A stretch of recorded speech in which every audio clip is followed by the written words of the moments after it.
Hey, Ben Wise of ZOAR Fitness, and this is the name game. Workout number 31 is Hippy.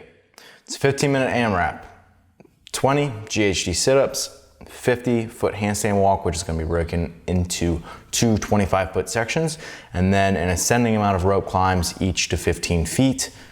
It'll be 3 in round 1, 4 in round 2, 5 in round 3, etc., building in that manner.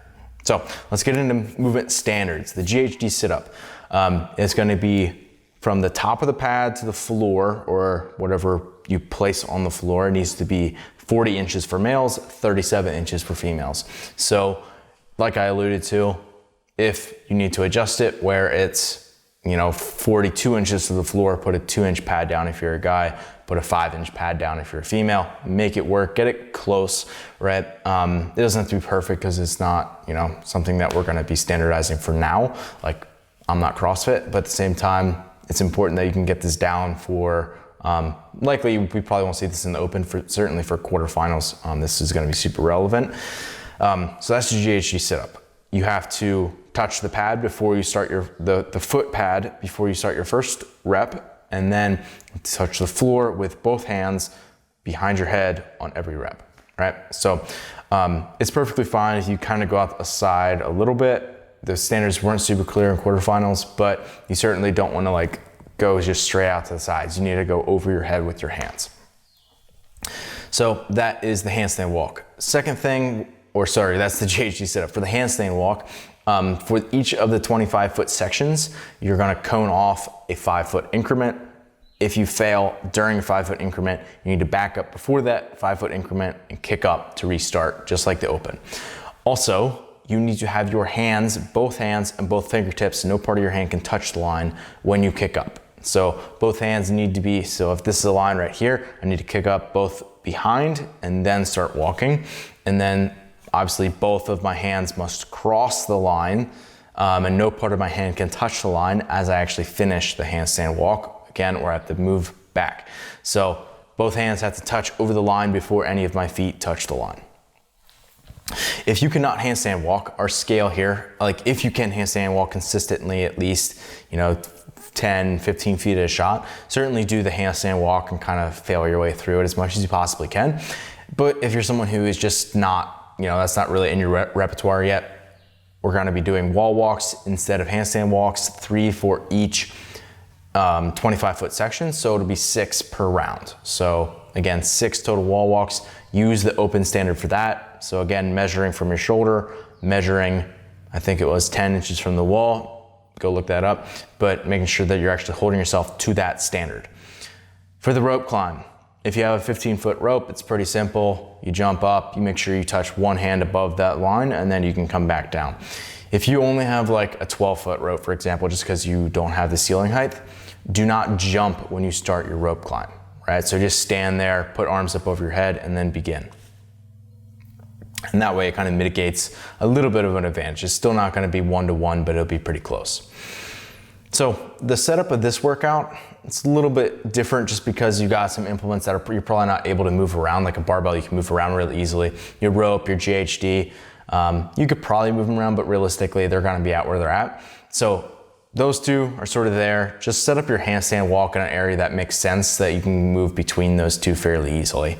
So just kind of put everything in close proximity like always. And I've been finding that CrossFit now is laying out the floor plans more and more specifically for you, making it very clear, you need to have this measurement between here, you need to start behind this line, this is how you're laying out the floor plan. So it seems like the setup of workouts is becoming less important from a strategic standpoint, but more important from a standards viewpoint. So just a thought that I had. Other workout thoughts that I have.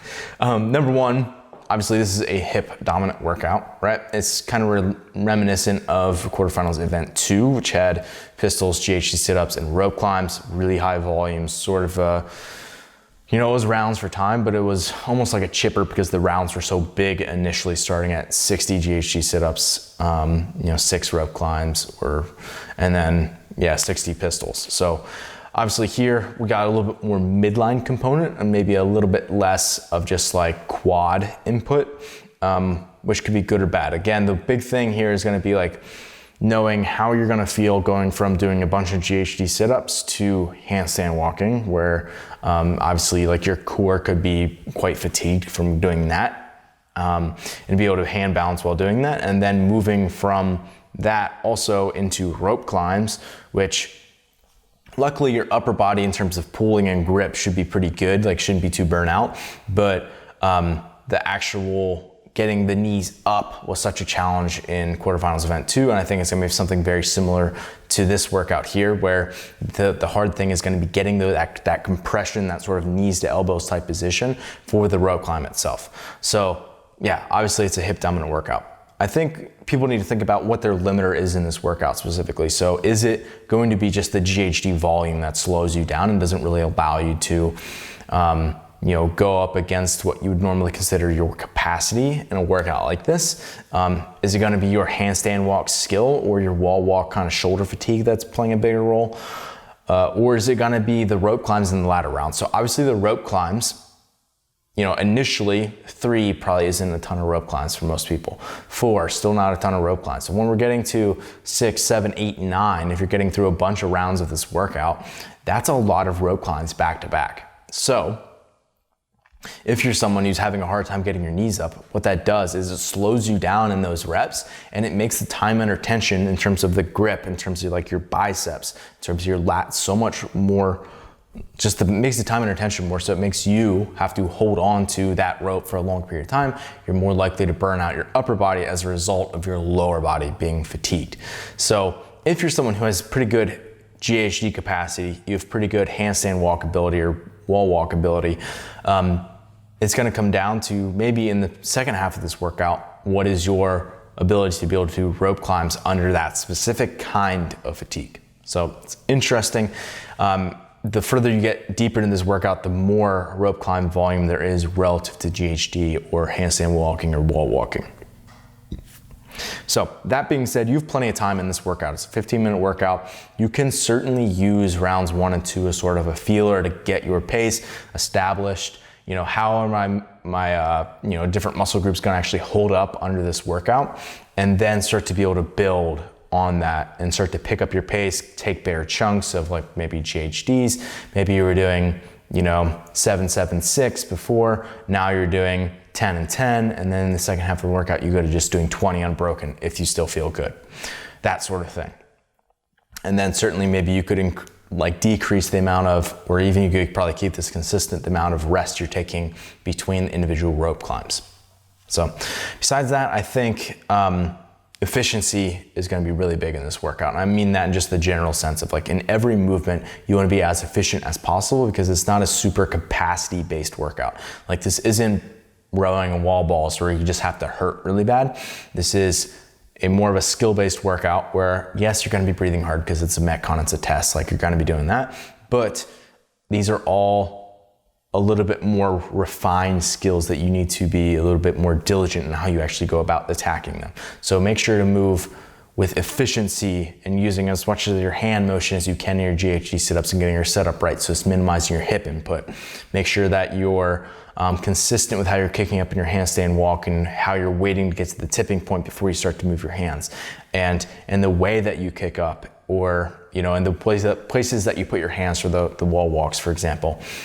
In the rope climb, being consistent with how you're jumping up every time, where you're moving, how many pulls you have to do on the rope to be able to get to that 15-foot mark, right? If you have to do 3 pulls when you start off, and by the end you have to do 6 pulls on the rope, that's a really big difference and something that will, again, contribute to your overall fatigue. So focus on efficiency in the early rounds and allow the workout to build. And if you feel good, then allow yourself to get more aggressive in the second half of the workout. So best of luck on Hippy.